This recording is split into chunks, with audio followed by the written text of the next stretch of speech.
Welcome to the 2022 Mental Health Interview Series. My name is Keyona Miller, and I am currently the Wellness Focus Lead here at JCI. Today, we will be interviewing a very special guest, Donna, about the impact in mental health and education in a digitalized era. Welcome, Donna. We're very excited to have you here today. Donna is a mental health performance specialist consulting in sport, fitness, and life. As a Master of Science in Human Movement and Performance at Western Washington University, with an emphasis in sport psychology, she consults elite, amateur, and professional athletes in most sports. Donna's approach to mental training follows a multi-module approach, which involves assessing the client's internal thought process and their environment, and then choosing the most appropriate psychological strategies to aid in empowering their journey through sport. Donna is a certified mental performance consultant with the Canadian Sport Psychology Association. She is a registered clinical counselor with the British Columbia Association of Clinical Counselors. She is a certified personal trainer and course conductor with the Canadian Society for Exercise and Physiology. She is also a university professor tenure track at Capilano University Kinesiology Department. What are some of the current trends in mental health and education? So one of the things that I've noticed quite a bit in my counseling and consulting with athletes is that youth are definitely talking more openly about mental health. And so, which we think is obviously great, but it also signifies, as an educator, to me and as a counselor, that there's definitely a need for better education around emotions and mental health. What we do see is more youth openly and often casually stating in person or social media that they have a mental health issue. So, for example, depression and anxiety, those are the ones that I'm seeing the most that kids are talking about. And for youth, self-identifying as having a mental health concern is really now just a quick Google search on anxiety and depression, which confirms all of their symptoms and the label that they attach to themselves. Sadly, it seems nearly everyone self-identifies as depressed, anxious, suicidal.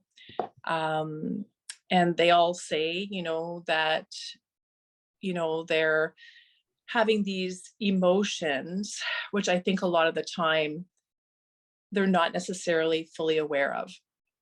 So the lingo around mental illness is becoming more and more common, while it also suggests a stigma around mental illness. It's a double-edged sword. So it's a great thing on so many levels because people are feeling like they can talk more openly about it. It's definitely a very positive thing.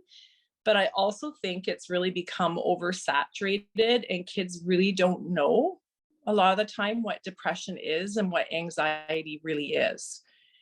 And the list of symptoms that they see online, a lot of the time they're very broad and they can never really replace an individual assessment and diagnosis by a healthcare professional. The positive thing is that youth are seeking support for the emotions that they're experiencing. And the issue, though, is that as educators and parents, people who are in the capacity with youth, we don't really do a good job of teaching kids about emotions.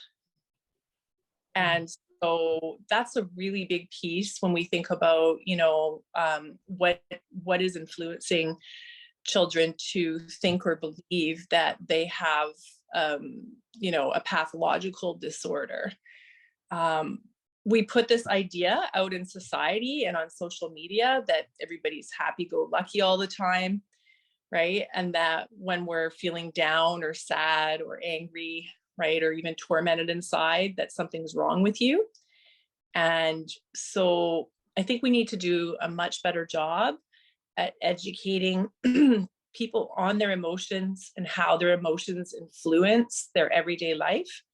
And of course, this idea that I think now we've sort of unnormalized and pathologized negative, uncomfortable emotions. And so people start really kind of, self-diagnosing themselves. So we've not done a good job at stigmatizing real mental health issues. And, but that is something that we work on. So in the piece of education, as far as education, I would say, the work that needs to be done is trying to help youth to understand, to understand what real mental health illness is, to destigmatize through education, and help them to understand what people have experienced when they do have serious mental health issues. This is not to say, of course, that, there aren't youth and adults alike who are struggling. The rates are very high. And so, there is work that needs to be done in this area. But I believe that social media definitely has had a huge influence on this pathologizing. And I think we have to be very aware and careful with that.